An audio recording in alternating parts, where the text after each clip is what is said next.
राम राम जी सभी भाई बहनों को। मैं हूं बाबा रामदास और आप देख रहे हैं बाबा की खरी खोटी। आज मेरे साथ एक बहुत विशिष्ट अतिथि हैं भाई राजेश पांडे जी। बहुत बहुत धन्यवाद दद्दा, बहुत धन्यवाद। राजेश पांडे जी का परिचय आई थिंक इतना ही पर्याप्त है कि आप एसटीएफ जैसी मतलब जबरदस्त इंस्टीट्यूशन, एक पुलिस फोर्स के फाउंडर मेंबर है जी, बहुत बहुत। वो फोर्स जिसने एक मिसाल कायम की और पूरी Indian police force, paramilitary forces को एक तरह से दिशा दी कि कैसे हम माफिया और टेररिज्म, क्योंकि एसटीएफ से ही एटीएस का, हाँ, बाद में एसटीएफ का भी मैं फाउंडर मेंबर है, उसी से निकल के एटीएस से का भी आप फाउंडर मेंबर है कि, और एसटीएफ का जन्म हुआ था श्री प्रकाश शुक्ला के उन्मूलन के लिए जी। तो मेरे साथ राजेश भाई बैठे हैं, पूर्व आईपीएस। आपने ही श्री प्रकाश शुक्ला और उसके बाद न जाने कितने क्रिमिनल्स का और कितने माफियाओं का उन्मूलन किया। राजेश भाई बहुत बहुत स्वागत। बहुत बहुत धन्यवाद दद्दा, बहुत धन्यवाद, बहुत अच्छा लगा आप आए। राजेश भाई का एक चैनल है, बहुत चर्चित चैनल है, पहले भी मैं कई बार जिक्र कर चुका हूं, किस्सा गोई जी। किस्सा गोई में आप अपने जमाने की सारी वो स्टोरीज जो इनके कार्यकाल में हुई हैं उनका वो फर्स्ट हैंड अपना एक्सपीरियंस शेयर करते हैं। आपकी एक पुस्तक है, बहुत चर्चित पुस्तक हो रही है, वर्चस्व। ये श्री प्रकाश शुक्ला की कहानी है और कैसे उसका उन्मूलन हुआ, कैसे उसका आतंक कायम हुआ और कैसे आपकी पूरी टीम ने जी उसका उन्मूलन किया। उसकी एक और बहुत चर्चित किताब है, आज की तारीख में one of the hottest selling books in India. जी सर ये बताइए जी कि आपने तो डे वन से, जी, बाई चांस उस वक्त आपकी पोस्टिंग ही लखनऊ में थी, आप सीओ हजरतगंज थे? जी, सीओ हजरतगंज था। और जब वो दिलीप होटल वाला कांड हुआ, जी, वहां से लेके और उन्मूलन होने तक जी, आप शायद एक मिनट भी जो है इस केस से दूर नहीं हुए। चैलेंज ही ऐसा था, चैलेंज ऐसा था। अच्छा, एसटीएफ से लगभग 6 महीना पहले से आप लोग उसके पीछे लगे हुए थे? जी। 6 महीने बाद एसटीएफ आई? 6 महीने बाद एसटीएफ आई। तमाम इसके जो बड़े कारनामे थे वो तब हो चुके थे जब एसटीएफ नहीं बनी थी जी। और शायद इसी दबाव में फिर ये कहा गया कि भाई अब बहुत हो गया, अब एक यूनिट बनाइए जो सिर्फ इसी पे काम करेगी, और फिर एसटीएफ का जन्म हुआ जी। तो आपने एसटीएफ के जन्म की पूरी कहानी कैसे, वो जो एक आईपीएस पुराने थे उनका कोई मकान था, उसको किस तरीके से अरेंज करके और आनन फानन में कैसे वो बस कहीं से 4 टेंट हाउस में लाके उद्घाटन हुआ था, अजय राज शर्मा साहब ने किया था, बिल्कुल ठीक बात है। और कैसे फिर एसटीएफ, और सर आज तो शायद एसटीएफ हिंदुस्तान की सबसे एलीट फोर्स है। देखिए, वो तो हम लोगों ने मेकशिफ्ट अरेंजमेंट किया था, एक पूर्व पुलिस अधिकारी थे, उनका उसी मकान में देहांत हो गया था, बच्चे उनके पंजाब में रहते थे, उन्होंने उसको क्लेम नहीं किया, आए नहीं, ताला बंद था, चोर उनका सामान ले जा रहे थे। पता लगा तो फिर जो वहाँ के मजिस्ट्रेट थे उनसे हम लोगों ने रिक्वेस्ट की, साहब ये सामान वामान इसका बचा रहेगा, हम लोग इसकी निगरानी करेंगे। तब वहाँ एसटीएफ शुरू हुआ। अब तो एसटीएफ का बहुत बड़ा कॉरपोरेट ऑफिस है, बहुत बड़ा, और आपको बाहर से नहीं पता लगेगा, उसमें हर तरह की सुविधाएं हैं, इंट्रोगेशन चैम्बर, क्या नहीं है जो मॉडर्न पुलिसिंग में हो सकता है वो सब है। और प्रदेश के लगभग सभी रेंज हेडक्वार्टर पे, सभी जोनल हेडक्वार्टर पे एसटीएफ की ब्रांचेस हैं जो संबंधित वहाँ आसपास के जो क्राइम होते हैं उनके बारे में जानकारी इकट्ठा की जाती है, उनको बताया जाता है, चेज करते हैं, सारा काम करते हैं। क्योंकि लखनऊ से काम करना बड़ा मुश्किल था कि झांसी भी लखनऊ की टीम जाए और फिर उधर मेरठ और मुजफ्फरनगर भी जाए, तो मेरठ में भी इसकी यूनिट है, झांसी में भी है, बनारस में भी है, सब जगह है इसकी यूनिट, और वेल एस्टेब्लिश्ड यूनिट्स हैं। और अब तो मैंने सुना तकरीबन हर प्रदेश की पुलिस में एसटीएफ क्या किसी न किसी रूप में एसटीएफ हो चुकी है? नहीं, देखिए, एसटीएफ जब ये हमारी बनी तो वो अकेली थी जी, और सिर्फ 6 महीने के लिए बनी थी जी, सिर्फ एक अपराधी या अपराधी गैंग के लिए बनी थी जी, ठीक। जब ये सक्सेसफुल हुई, ये हुआ, उसके बाद फिर कलकत्ता का एनकाउंटर हुआ, कई बड़े बड़े काम हुए, तो उसके बाद जब मुझे ध्यान है कि सबसे पहले वेस्ट बंगाल के पुलिस के अधिकारी आए और उन्होंने कहा कि साहब ये कैसे बनी, हमें बनवाना है। फिर राजस्थान के पुलिस अधिकारी आए, फिर मध्य प्रदेश के पुलिस अधिकारी आए, जिस जियो से हमारे उस एसटीएफ का गठन हुआ था वो जियो ले गए, और फिर लगभग साल 1.5 साल में, देखिए दिल्ली और मुंबई में तो पहले ही स्पेशल सेल और क्राइम ब्रांच थी, लेकिन बाकी स्टेट्स में फिर एसटीएफ बनी। अब तो एसटीएफ रेलवे की अपनी एसटीएफ है, जीएसटी की अपनी एसटीएफ है, बड़ा कॉमन हो गया है एसटीएफ वर्ड। लेकिन उस समय अकेली एसटीएफ थी और स्पेशल टास्क फोर्स के नाम से ही जानी जाती थी और केवल क्राइम की थी। अच्छा सर, एक चीज मैं दर्शकों के लिए बता दूं कि किसी क्रिमिनल का पीछा करने के लिए, गैंग का पीछा करने के लिए जो सर्विलांस वर्ड है ना जी, कि उनके फोन की निगरानी करना, फोन टैप करना और फोन सुनना, उसके जनक भी मेरे साथ बैठे हैं। जी जी, बिल्कुल सही है। देखिए, जब ये कहते हैं ना कि जरूरत सब करा देती है, वो 98 में ही थोड़ा पहले उत्तर प्रदेश में मोबाइल फोन आए और ईस्ट सर्किल बनाया गया, वेस्ट सर्किल का हेडक्वार्टर मेरठ रखा गया और ईस्टर्न सर्किल जो थी उसका हेडक्वार्टर लखनऊ रखा गया जी। और 2 ही मोबाइल कंपनी थी यहाँ पर, उषा और एसआर। अंतर इतना था कि 98380 से उषा कंपनी के नंबर शुरू होते थे और 98390 से एसआर कंपनी के होते थे। यहाँ नया नया श्री राम टावर में उषा का स्विच रूम बना और चिंटल हाउस में एसआर का स्विच रूम बना।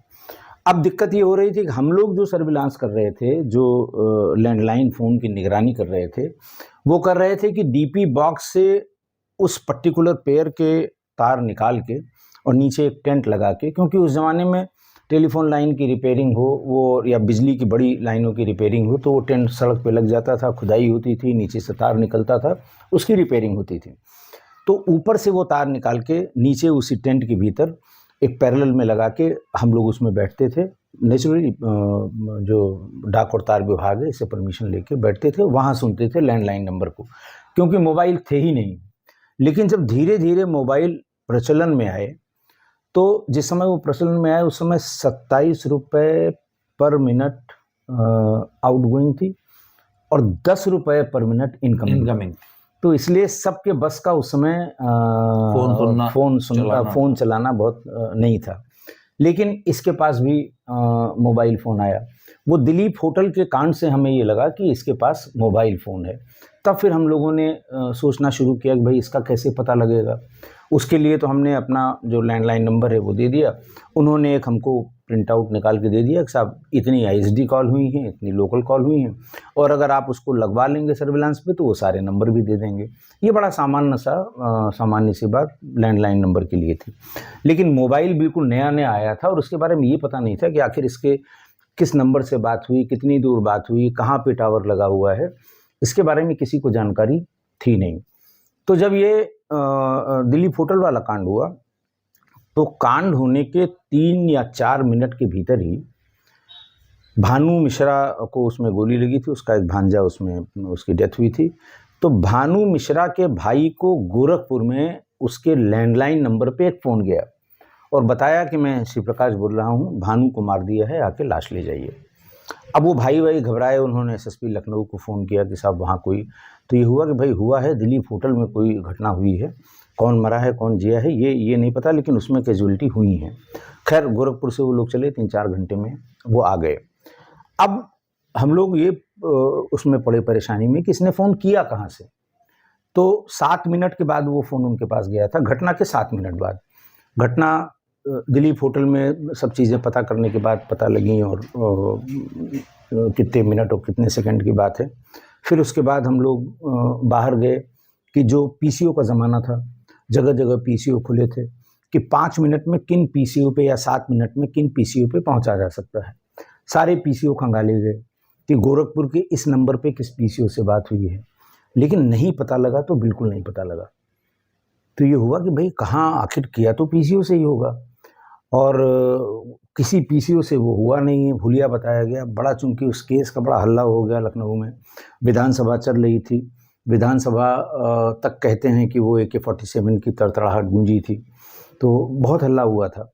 तो अगर किसी पीसीओ से किया गया होता तो पीसीओ वाले ज़रूर इसकी जानकारी देते, लेकिन नहीं किया गया था। फिर किसी ने दिमाग लगाया कि यार 2 मोबाइल फ़ोन भी चले हैं, इनके यहाँ भी पूछ लिया जाए कि क्या सिस्टम है इनका, क्या इनके यहाँ ये पता लग सकता है कि गोरखपुर के इस लैंडलाइन नंबर पे किस नंबर से फ़ोन किया गया। तो इस गरज से हम और हमारे एसएसपी जो हमारी टीम थी, हम लोग सब उस समय STF नहीं बनी थी जी। हम लोग दोनों जगह गए, चिंटल हाउस भी गए और वहाँ गए, इनके अधिकारियों से मिले कि साहब ये नंबर गोरखपुर का है, क्या आपके किसी नंबर से इस नंबर पे इतने बज के इतने मिनट पे फ़ोन किया गया? तो वो मैनेजरियल स्टाफ था, उनको भी टेक्निकल बात बहुत पता नहीं थी। उनका सब हम अपने इंजीनियर से पूछ लिए। आजकल तो सारे लोग बाहर के आदमी बता देते हैं कि कैसे आपको करना है, कैसे नहीं करना है, लेकिन उस ज़माने में किसी को पता नहीं था। तो बहरहाल उषा फ़ोन में एक RK सिंह हुआ करते थे और वही यहाँ के CEO होके आए थे उषा फ़ोन के, लखनऊ के। RK सिंह इत्तेफाक से हमारे क्लासमेट थे शुरुआती दिनों के, 1 से 5 तक वो हमारे साथ पढ़े थे। बहुत अच्छे क्रिकेट के प्लेयर थे। उनके भाई अमरेंद्र सिंह जो क्रिकेट के कमेंटेटर बहुत बड़े थे। राजेंद्र सिंह ने यूपी की तरफ से रणजी खेली, बहुत अच्छा आदमी था। फिर धीरे धीरे MBA करने के बाद वो वहाँ जाने पे मुझे पता लगा कि ये अपने ही राजेंद्र सिंह है, तो मैंने उनको अपनी समस्या बताई, ये नंबर है और इतने बज के इतने मिनट पर गोरखपुर के इस नंबर पे फ़ोन हुआ है, तो क्या ये पता लग सकता है कि कहाँ से ये फ़ोन हुआ है? खैर हम और रजनीकांत मिश्रा साहब गए थे। 2 दिन बाद उन्होंने कहा कि हाँ, मैंने बात कर ली है अपनी इंजीनियरिंग टीम से और हम अपने सिस्टम में ये नंबर डाल के अगर हमारे उषा फ़ोन से किया गया होगा तो हम बता देंगे। और 2 दिन बाद उन्होंने कहा कि आ जाइए, हमारे ही फ़ोन से वो फ़ोन किया गया है, मतलब उषा फ़ोन के ही एक मोबाइल नंबर से किया गया है। तब पहली बार हम लोगों को ये पता लगा कि किसी नंबर पे अगर फ़ोन किया जाए मोबाइल से तो स्विच रूम से हम उसे पता कर सकते हैं कि ये कहाँ से किया गया। उन्होंने नंबर दिया। खैर नंबर लेके क्या करते हो भाई, इसको कैसे डिटेल कहाँ कहाँ गया, कहाँ है, किस नाम से ख़रीदा गया, कैसे किया गया, तो उन्होंने साहब ये भी सब हम दे देंगे। उस समय जो CDR आती थी उसमें सिर्फ 3 कॉलम होते थे। पहला, किस नंबर को किया गया है या किस नंबर से आया है। दूसरा, कितने मिनट बात हुई है और उसका पैसा कितना लगा है। और एक कॉलम था उसमें कि वो किस सेल आईडी से, सेल आईडी के मतलब किस टावर के थ्रू वो उनका सिग्नल थ्रू हुआ है और किस नंबर ने किया है ये भी। हाँ, किस नंबर के। देखिए इनकमिंग आउटगोइंग दोनों आती थी क्योंकि दोनों पे चार्ज लगता था जी। इनकमिंग का 10 रुपए पर मिनट था और आउटगोइंग का, तो वो तो बिजनेस मॉडल उनका था। तो अगर वो इनकमिंग आई है तो इनकमिंग नंबर देंगे कि साहब इस नंबर से आई है, इसलिए मैंने ये 40 रुपए काटे हैं, क्योंकि तो कंज्यूमर ओरिएंटेड है। कल को आप किसी को कहेंगे, वो कहेंगे साहब हमारा इतना बिल कैसे आ गया, तो उसे देने के लिए, उसे बताने के लिए कि साहब ने इस नंबर से आपकी इनकमिंग आई थी, आपने 5 मिनट बात की, तो इसलिए 50 रुपये आपका ये हुआ और 27 रुपये पर मिनट आउटगोइंग थी, तो उसका ऐसे ऐसे। तो हमको इनकमिंग मिलती थी, आउटगोइंग मिलती थी। आउटगोइंग तभी पूरी होगी जब आपके नंबर से जिस नंबर को किया गया दोनों रिफ्लेक्ट हों, तभी आउटगोइंग पूरी होगी, तभी हम उसको बता पाएंगे कि इस नंबर पे आपने फ़ोन किया था। और इसी तरह इनकमिंग तब पूरी होगी जहाँ से ओरिजिनेट होगा और आपके फ़ोन पे लैंड करेगा, तो इनकमिंग उसकी पूरी होगी और कितने देर तक बात हुई, कितना पैसा कटा, ये भी सब उसी में आ जाएगा। तो बहरहाल उस समय फिर उन्होंने बताया कि साहब ठीक है, हमारे टेक्निकल आदमी से बात कर लीजिए, वो आपको बता देगा कि कैसे इसको कैलकुलेट किया जाता है, कैसे देखा जाता है। फिर धीरे धीरे, अच्छा दूसरा कोई टेक्निकल आदमी था नहीं, मैं भी टेक्निकल आदमी नहीं था, मैं बायोलॉजिकल साइंस का आदमी था।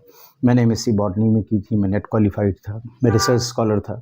लेकिन वही है, ज़रूरत जब सिर पे पड़ेगी तो आदमी उसको उसमें आगे बढ़ता है।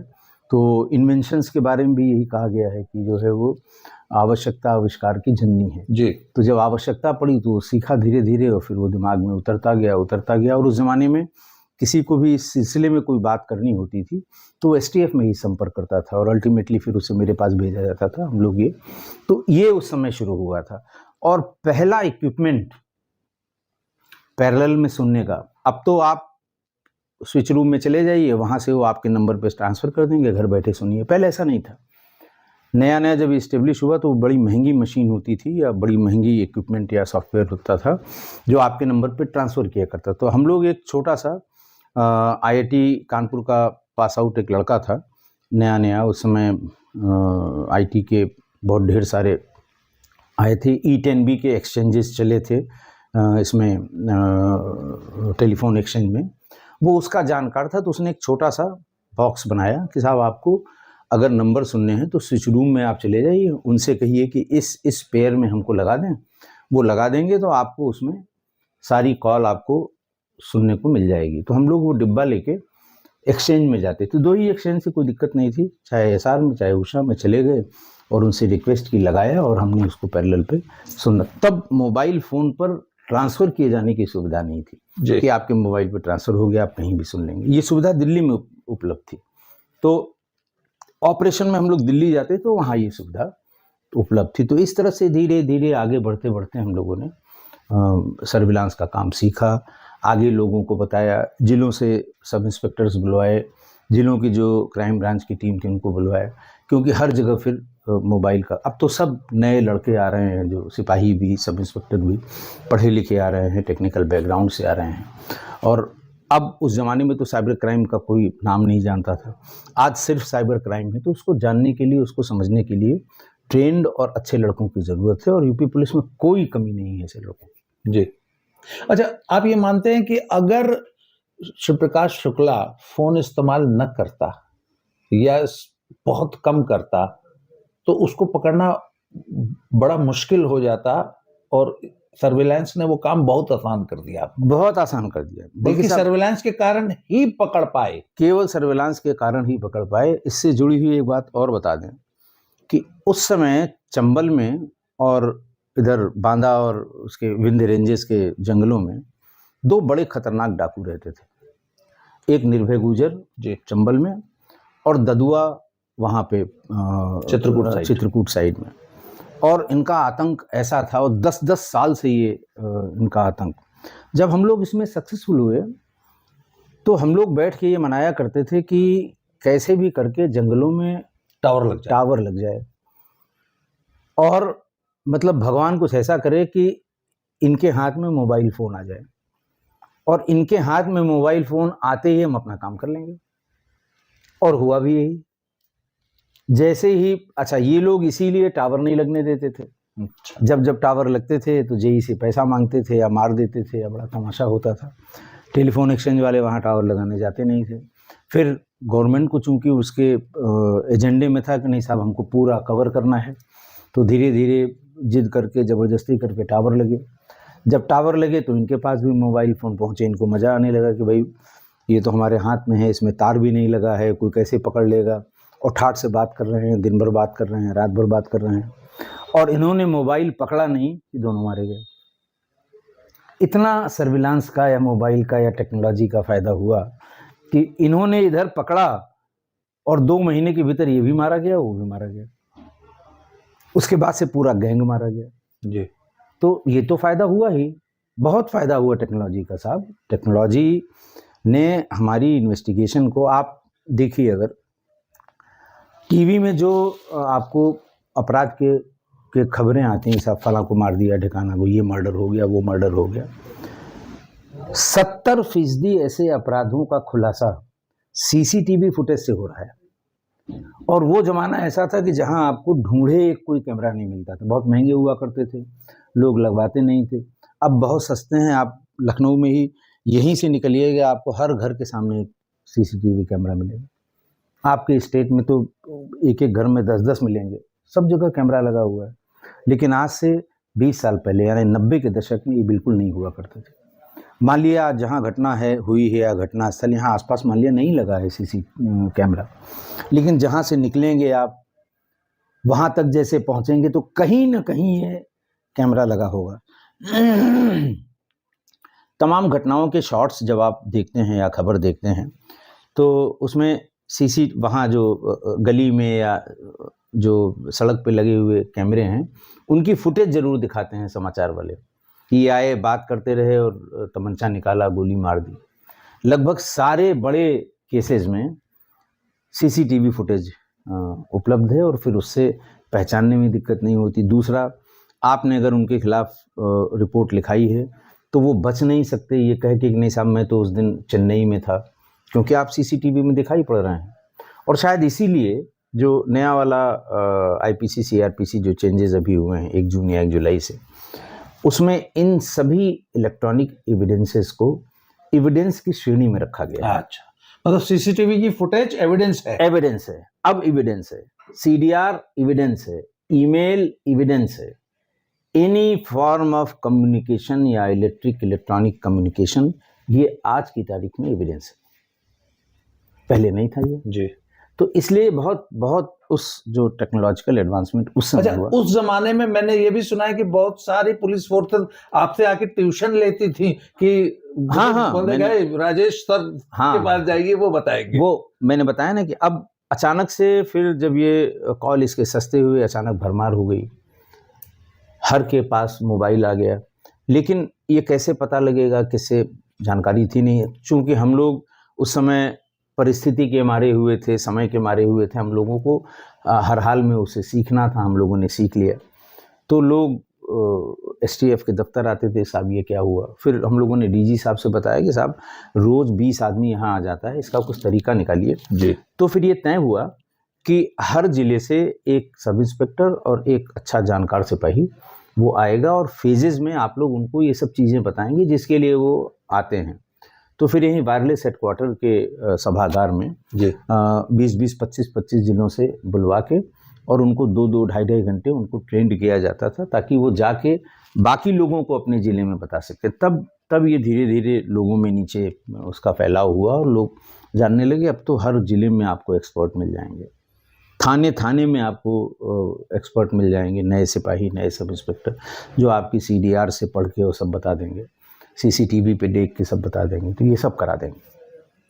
अच्छा सर, अब जरा बात करते हैं कि एक क्रिमिनल की जो साइकोलॉजी होती है। शिव प्रकाश शुक्ला के बारे में कुख्यात था कि वो कोई भी क्राइम करने के बाद स्वयं अखबार वालों को सूचित करता था कि है ये क्राइम मैंने किया है, किसी और क्रिमिनल का नाम मत छाप देना। जैसे आपने वो जो शर्मा जी हैं, हाँ, दीपक शर्मा जी, उनका जिक्र किया है कि उनको तो बकायदा उसने फोन करके जो है ये कहा था कि तुमने ये कैसे लिख दिया, ये मैंने किया है, जो तुमने लिखा है। तो ये जो इसको छपास कर रोके, क्या मतलब he wanted to be famous? देखिए ऐसा है ना कि वो, मैंने कहा कि वो, जैसा मैंने किताब में नाम लिखा वर्चस्व जी, वो स्वयं भी हर दिन हर कन्वर्सेशन में वर्चस्व की बात करता है कि साहब देखिए ये वर्चस्व की लड़ाई है, रास्ते में कोई आएगा मारा जाएगा।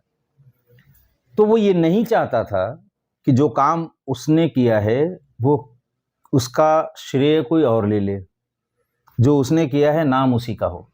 और दूसरे, ये रोग छपास करोगे बड़े बड़ों को हो जाता है, नेताओं को हो जाता है, अधिकारियों को हो जाता है, बदमाशों में कम होता है ये, क्योंकि वो अपने अपराध को छिपाने का काम करते हैं। वो कभी खुलेआम बताने का काम नहीं करते कि हमने ये काम किया है।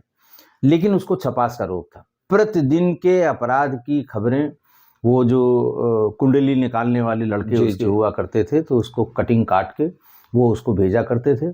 अंग्रेजी वो बिल्कुल जानता नहीं था, तो अंग्रेजी यहीं यूनिवर्सिटी के एक लड़के को कि अंग्रेजी की कटिंग सब तुम करके और हिंदी में उसमें क्या लिखा हुआ है नीचे लिख के हमें भेजोगे। तो वो ऐसा करके भेजता था।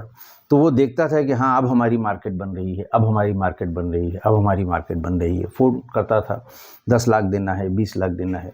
डर के मारे लोग देते भी थे, क्योंकि उन्होंने भी अखबार में पढ़ रखा है कि अरे साहब तो इसी ने किया है, वीरेंद्र शाही को तो इसी ने 100 गोलियाँ मारी थी, वो लॉटरी व्यवसायी विवेक श्रीवास्तव को इसने लवे रोड, लाठूश रोड पे इतनी गोलियां मारी थी।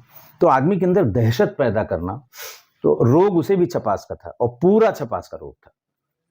तो वो सबको, अच्छा जो नहीं लिख रहा था उसको भी फ़ोन करता था, तो क्या हुआ, पैसा पा गए क्या फलाने आदमी से, जो है वो लिखो, सही सही लिखो। बड़ा मतलब उसने ऐसी दहशत कायम कर दी थी कि मैं बता नहीं सकता।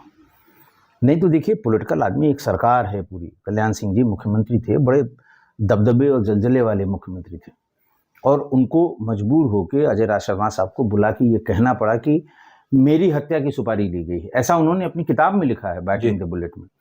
तो उनको ये कहना पड़ा, और तब फिर सिर्फ एक आदमी की गैंग को पकड़ने, सफाया करने के लिए एक पूरी यूनिट, ये देश के इतिहास में पहली बार हुआ है। इसके पहले कभी भी किसी एक अपराधी के लिए कोई यूनिट नहीं बनाई गई थी। वो वीरप्पन के लिए लेकिन बाद में बनी। वीरप्पन के लिए बनी तो वो एसटीएफ बनी, उसमें कई राज्यों की पुलिस को शामिल करके बाय नोटिफिकेशन उसको बनाया गया था, वीरप्पन के पूरे गैंग को ख़त्म करने के लिए जी। लेकिन वो हम लोगों के, हमारी एसटीएफ के बाद बनी थी जी। अच्छा सर, एक चीज़ और बताइए। हाँ, एक हाइपोथेटिकल क्वेश्चन है, ठीक है, कि अगर वो अपने अंतिम दिनों में उसको थोड़ी सी अकल आ जाती, वो थोड़ा स्मार्ट होता, वो थोड़ा सा लाई लो कर लेता, और अगर वो राजनीति में वाकई कूद जाता और भगवान न करे वो वाकई एमएलए बन जाता, या सरेंडर कर देता और जेल से, जैसे कि तो उसका उन्मूलन ऑलमोस्ट इम्पॉसिबल हो जाता। बिल्कुल इम्पॉसिबल हो जाता। आप बता दीजिए कि वही दशक है जिसमें राजनीति का अपराधीकरण हुआ और अपराधियों का राजनीतिकरण हुआ, वही दशक है। और जो अपराध से राजनीति में पहुंच गए, कौन मारा गया? पकड़े गए, हो सकता है कुछ दिन जेल में रहे हो, बाहर मारा कौन गया? नहीं मारा गया।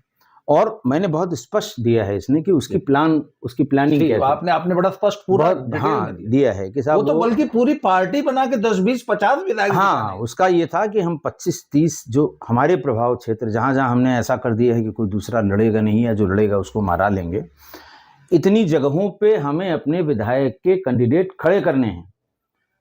और ये बात सूरजभान से भी, सूरजभान गुरु थे इनके, उन्होंने कहा 10 हम भी खड़ी कर लेंगे। उस समय कोलिशन गवर्नमेंट्स का ज़माना था, क्लियर कट गवर्नमेंट बन नहीं रही थी, चाहे स्टेट में हो चाहे सेंटर में हो। तो इसके दिमाग के कीड़े ये घूमने लगे कि अगर मान लिया 25 हमने खड़े किए और 10-12 भी हमारे जीत गए, तो हमारे पास 2 पार्लियामेंट्री कॉन्स्टिट्यूंसी पूरी होगी जिनका मेंबर पार्लियामेंट हम चुनवा देंगे, और 2 जो है वो सूरजभान चुनवा देंगे।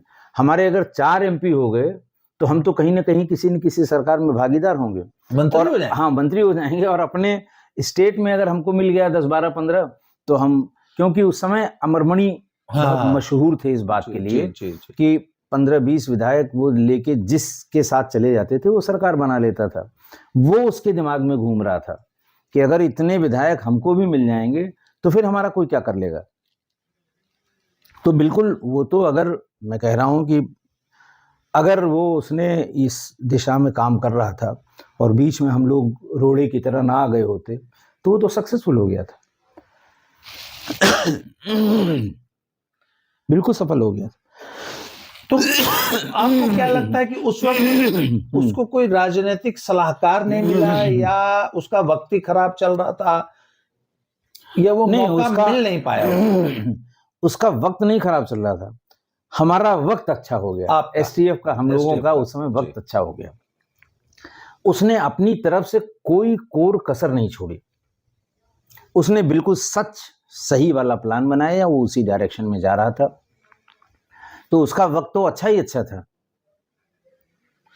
एक और हाइपोथेटिकल क्वेश्चन, अगर वो उस दौरान कहीं सरेंडर कर देता, और जेल में चला जाता, तो बहुत मुश्किल होता उसको एलिमिनेट करना या उसको रोकना। वो जेल के भीतर से, जैसे बाकी लोग जेल में रह के अपना काम कर रहे हैं, वो जो बाकी लोग जेल में रह के अपना काम कर रहे हैं, वैसे वो भी जेल में रह के अपना काम करता। कौन रोक लेता उसे? तो सर, अब मेरा एक प्रश्न, अब हम थोड़ा सा वर्तमान में आ जाते हैं। ठीक ऐसी ही परिस्थितियां हैं, लॉरेंस बिश्नोई नाम का एक आदमी जेल में है, तमाम क्राइम्स में उसका नाम आता, पर वो कहता जी मैं तो जेल में हूं, मैं कैसे जेल में बैठ के क्राइम कर सकता हूं। और बड़ी अफवाहें हैं उसके बारे में, कुछ लोग तो उसको हिंदू हृदय सम्राट कहने लगे, हिंदू माफिया का चर्चा चल पड़ी है, देश के दुश्मनों का सफाया कर रहा है, ऐसे ऐसे उसके बारे में बातें हो रही हैं। और आज की तारीख में सुनते हैं कि इंटरनेशनल उसका रैकेट बहुत बड़ा है, पंजाब में उसके नाम की वसूली होती है सर, और भी चारों तरफ है। ठीक यही परिस्थितियां जो हम श्री प्रकाश शुक्ला के बारे में डिस्कस कर रहे थे, अगर वो जेल चला जाता और उसकी राजनीतिक एस्पायरेशंस, आप अगर आज सरकार लॉरेंस बिश्नोई को प्रोसिक्यूट करे तो उसके खिलाफ तो कोई मुकदमा बन ही नहीं पाएगा, क्योंकि वो तो जेल में है। या क्या हम लॉरेंस बिश्नोई को सजा करा पाएंगे? और कल को वाकई लॉरेंस बिश्नोई माननीय बन जाए, कैसे हम लॉरेंस बिश्नोई जैसे किसी भी तत्व को कैसे कंट्रोल करेगी सरकार या सोसाइटी? देखिए, ऐसा है ना कि इसके भी उदाहरण मौजूद हैं। ये बात आपने बिल्कुल सही कही कि अगर आपने वो सवाल हाइपोथेटिकल पूछा था कि अगर वो सरेंडर कर देता और जेल में रहता, जेल से अपने पॉलिटिकल एम्बिशंस को पूरा करने की चेष्टा करता, कोशिश करता, तो वो ज़रूर सफल होता।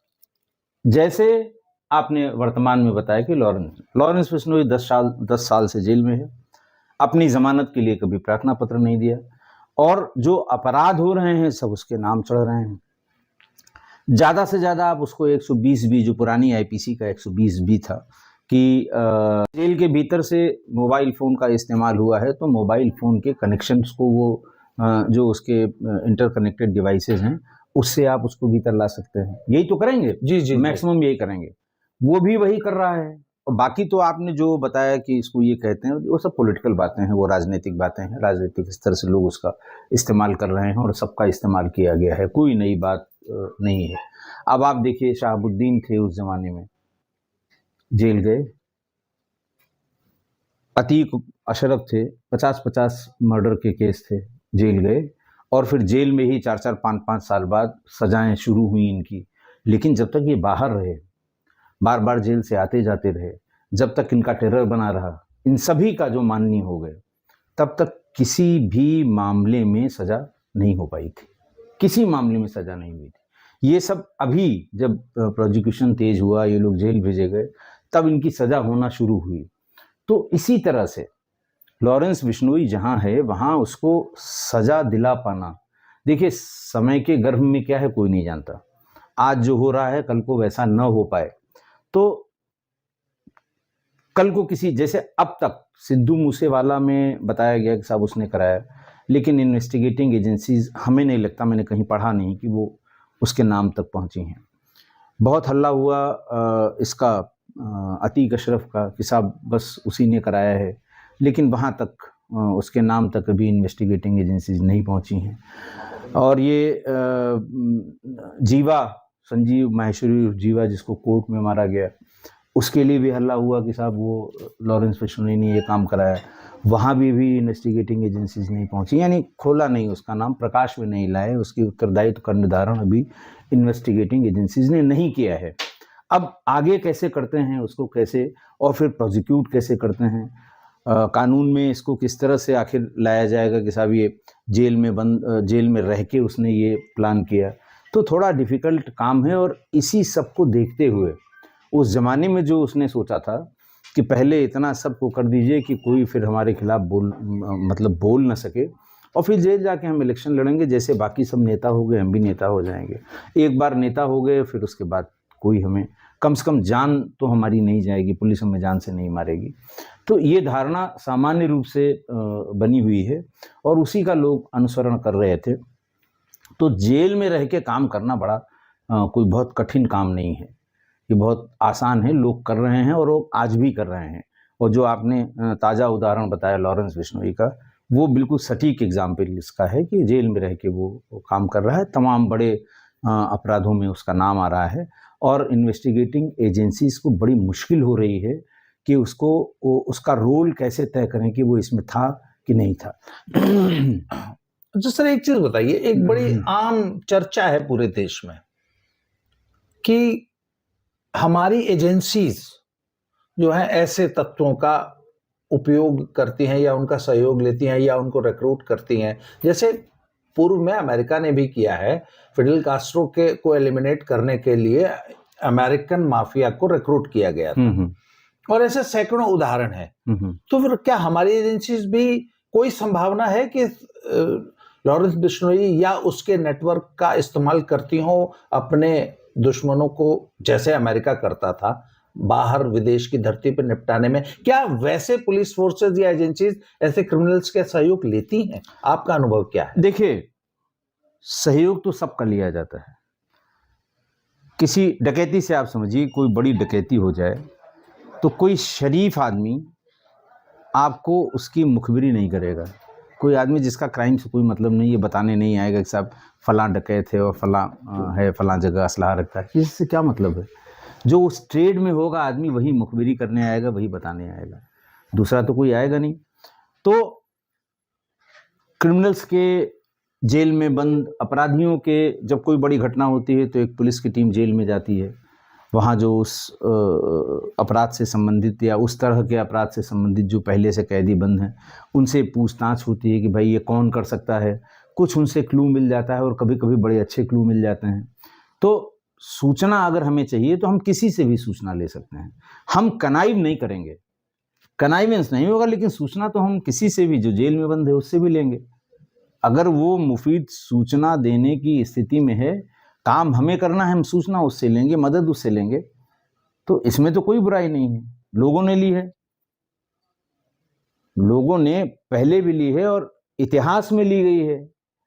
रामायण और महाभारत में इस तरह के लोगों से दूसरे के बारे में सूचना ली गई है।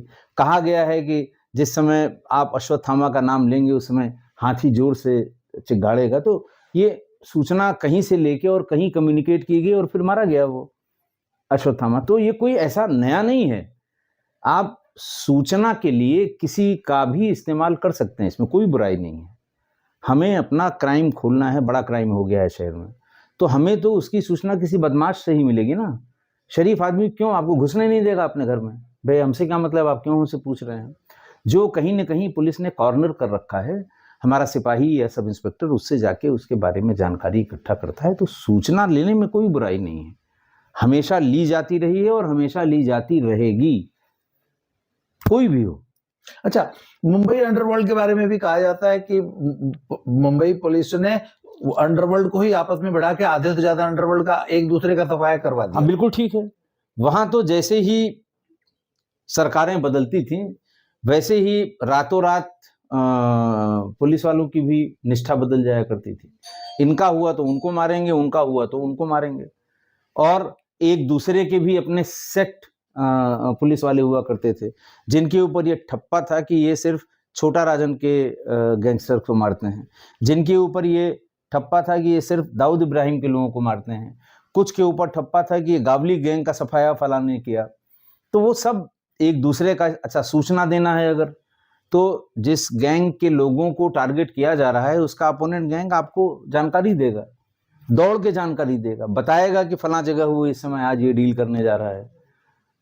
तो इसीलिए आप देखिए ना कि 90 के दशक में, 95 से 2000 के बीच में, और कम से कम 200 बदमाश इनकाउंटर्स में मारे गए। और एक बैच था वहाँ मुंबई पुलिस का, 83 बैच के थे, इन सब के नाम 150-200 एनकाउंटर चढ़ गए, और वहीं से वो एनकाउंटर स्पेशलिस्ट शब्द का जन्म हुआ। 150 मारे भरा पड़ा हुआ है, ये आ गए तो इन्होंने उनके वालों को मरवा दिया, वो आ गए तो उन्होंने उनके वालों को मरवा दिया। वहाँ बदमाश की आइडेंटिटी डिफरेंट हो जाती है। उत्तर प्रदेश में ऐसा नहीं। उत्तर प्रदेश में जो बदमाश है वो बदमाश है, उसको किसी के आइडेंटिटी से अलग नहीं किया। जो अपराधी है अपराधी है, अपराधी, और बाकी सब जगह भी है, अपराधी को अपराधी की तरह ही ट्रीट किया जाता है। लेकिन मुंबई इसका एक्सेप्शन रहा है और हमेशा एक्सेप्शन रहा है। अच्छा, एक थोड़ा अनकंफर्टेबल, बहुत से लोगों को करने वाला प्रश्न पूछ रहा हूँ।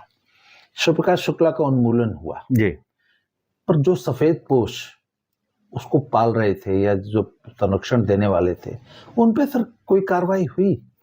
देखिए, जिन सफेद पोशों की बात आप कर रहे हैं कि कुछ मंत्रियों के ऊपर, मंत्रियों ने उसके ऊपर हाथ रखा था, चाहे डर के रखा हो चाहे अपने फायदे के लिए रखा हो जी, उनके बारे में रिपोर्ट्स, भाई देखिए वो कार्रवाई पुलिस तो कर नहीं सकती है, वो कार्रवाई तो राजनीतिक रूप से जो राजनीतिक लोग हैं वहाँ वही कर सकते हैं कि भाई ये एविडेंस आपके खिलाफ है, हम आपको मंत्रिमंडल से बर्खास्त करते हैं या आपके खिलाफ हम कार्रवाई शुरू कर सकते हैं। हम लोगों से जो मांगा गया हम लोगों ने उसको सबमिट कर दिया कि साहब हमारे CDR में, हमारी जानकारी में ये लोग हैं जिन्होंने कभी न कभी किसी न किसी वजह से इसकी मदद की है, सबमिट कर दिया।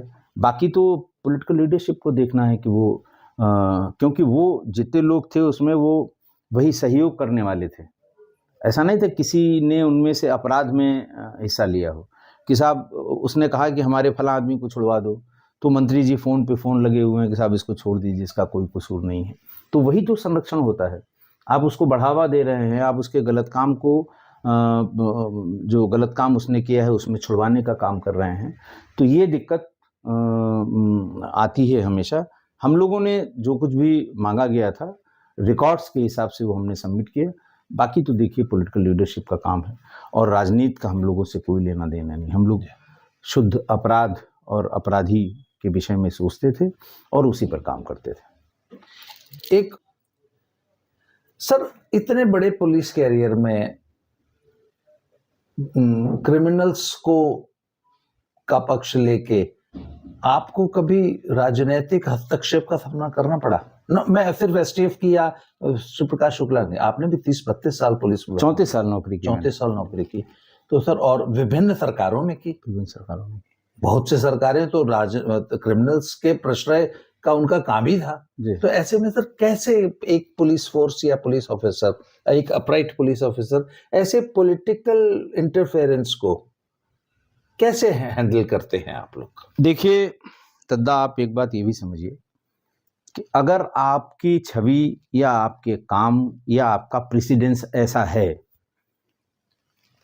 कि अगले को ये पता है कि भाई हम कह जरूर सकते हैं लेकिन वो मानेगा नहीं। बहुत से ऐसे अधिकारियों की छवि है, आईएएस अधिकारियों के, आईपीएस अधिकारियों की, और सामान्य रूप से पॉलिटिकल लोग उससे बात नहीं करते हैं इस तरह की। हम अरुण कुमार साहब के साथ थे, लखनऊ में भी उनके साथ थे, एसटीएफ में भी उनके साथ थे, लखनऊ में और बड़े स्टॉलवर्ड्स के साथ थे। तो कुछ मेरा सौभाग्य था इन लोगों के साथ रहने से कभी वो सीधा जो प्रभाव पड़ता है, राजनीतिक दखल जिसे आप कहते हैं, तब मैं उससे बरी रहा। ये लोग थे अपना ये समझते थे। जब मैं जिलों में एसएसपी हुआ, अलीगढ़ में या लखनऊ में या मेरठ में, सहारनपुर में, इन सब जगह मैं एसएसपी रहा। वहाँ तब तक ये बात 20 साल की नौकरी हो गई थी, ये थी कि साहब ये सही होगा तो सुन सकता है और नहीं होगा। मैं ही नहीं, बहुत ढेर सारे अधिकारी ऐसे हैं जिनसे, और कुछ तो ऐसे हैं जो वर्तमान में भी हैं, कभी पॉलिटिकल आदमी उनसे जरूरत नहीं करता है कि उनसे उलझे, और जिसकी ये रेपुटेशन होती है या जिसके बारे में ये जानकारी है, करेगा कैसे नहीं।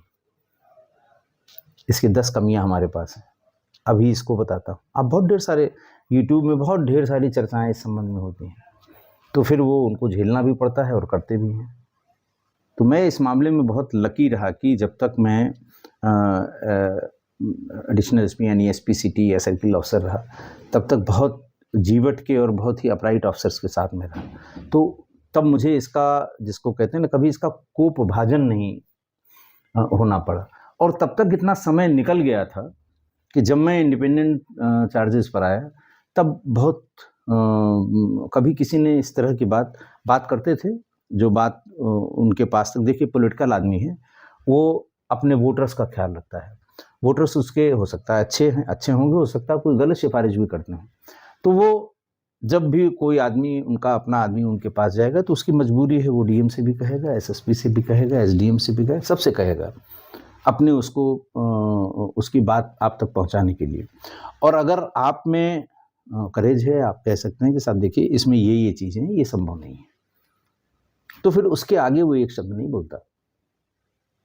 वो दाएं बाएं करके अपने उस आदमी को समझा देता है कि भाई देखो कोर्ट जाओ, यहाँ से कुछ नहीं होने वाला है, ये लोग हैं, ये नहीं करेंगे। तो तब भी ऐसे अधिकारी थे, संख्या जरूर कम ज़्यादा हो सकती है, तब भी ऐसे लोग थे, आज भी ऐसे लोग हैं। अपने पुस्तक में भी इस घटना का जिक्र किया है, जब शिव प्रकाश शुक्ला ने आपको फोन किया था। जी। अपने परिवार, भाई बच्चे हैं, हाँ, तो वो सारे, और ये समस्या तो और पुलिस ऑफिसर्स को भी आती हो? बिल्कुल आई थी, स्पेशली मान लीजिए जो दस्यु क्षेत्रों के रहने वाले अधिकारी। बिल्कुल आई। मुझे याद है एक एसएसपी साहब तो जान बचाने की गुहार लगा के कोंडा प्रतापगढ़ से।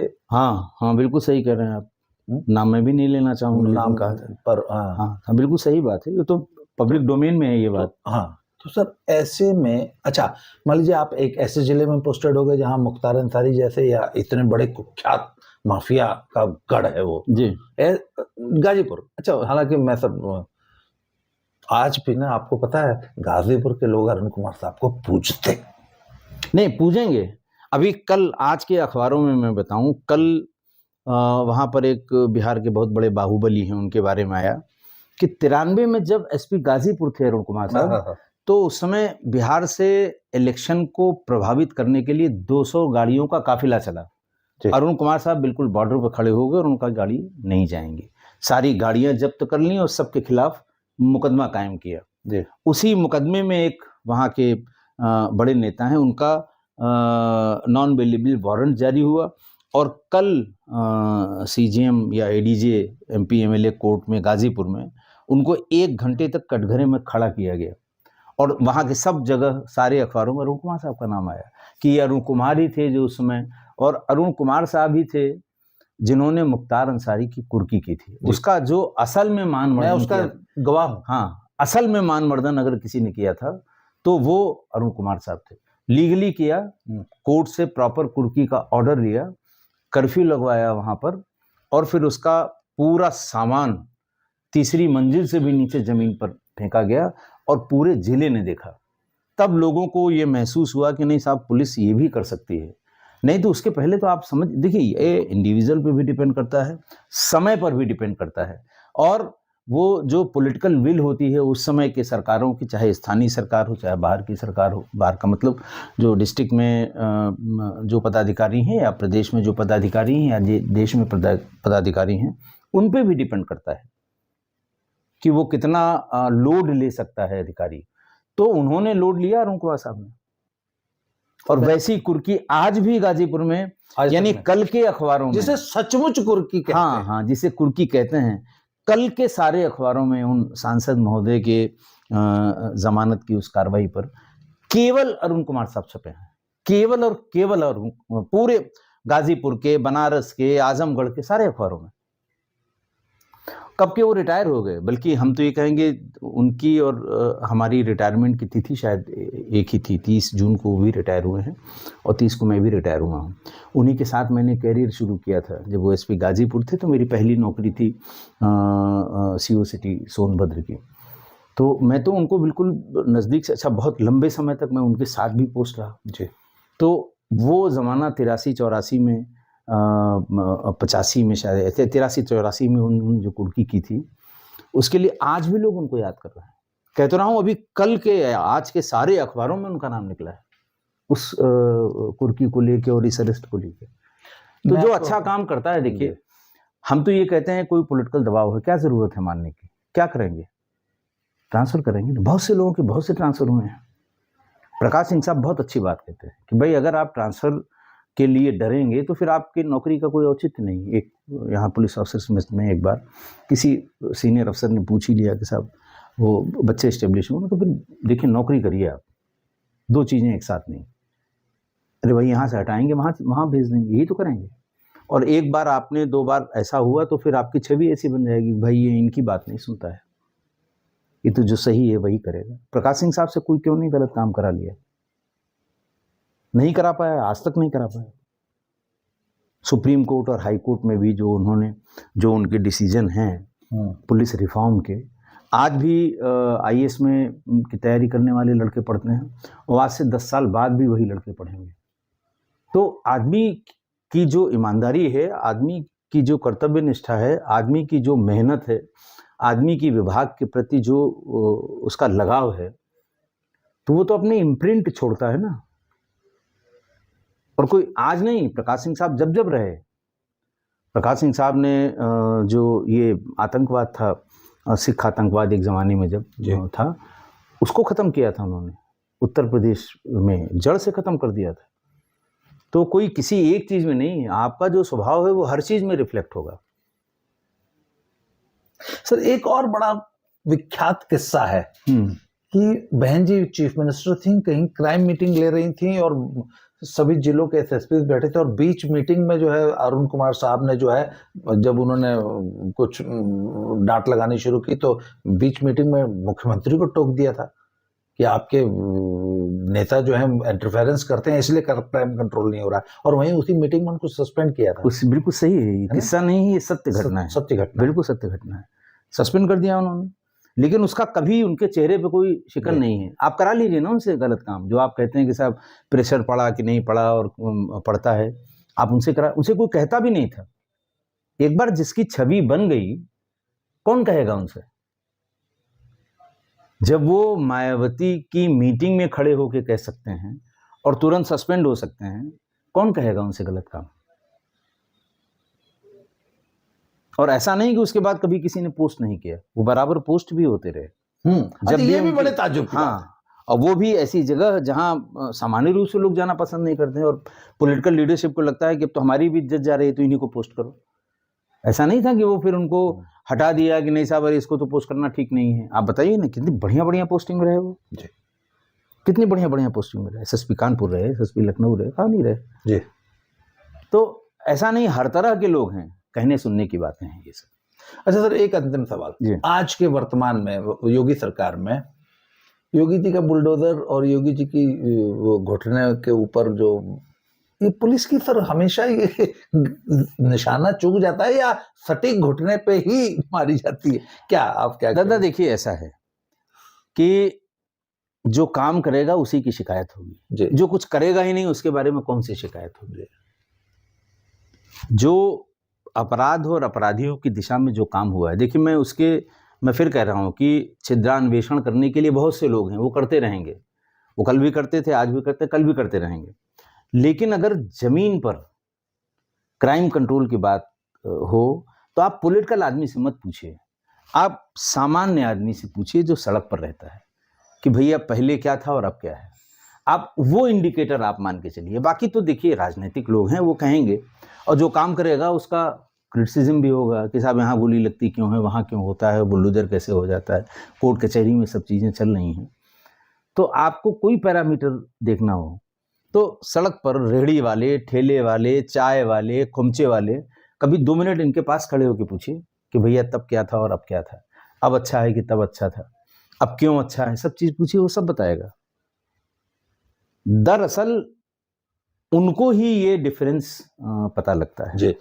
बाकी जो पॉलिटिकल लोग हैं वो तो राजनीतिक दृष्टि से उन चीज़ों को देखते हैं और उसी तरह से उनको इंटरप्रेट करते हैं। तो उसके लिए अपराध की स्थिति के लिए, अपराध की व्यवस्था के लिए जो उसका सही इंडिकेटर है वो पब्लिक का आदमी है। आप उससे पूछेंगे, आपको बिल्कुल सही तस्वीर निकल कर सामने आ जाएगी कि बहुत अंतर पड़ा है। आपकी नई पुस्तक आ रही है जी, ये वर्चस्व में, ये तो this is selling like hot cake. जी, बिल्कुल ठीक बात है। और जो नई पुस्तक आ रही है उसके बारे में कुछ बताना चाहेंगे? देखिए, मैंने नई पुस्तक में, मैं आपको, आपने भी पहले बताया, मैं एटीएस का भी फाउंडर मेंबर हूँ जी।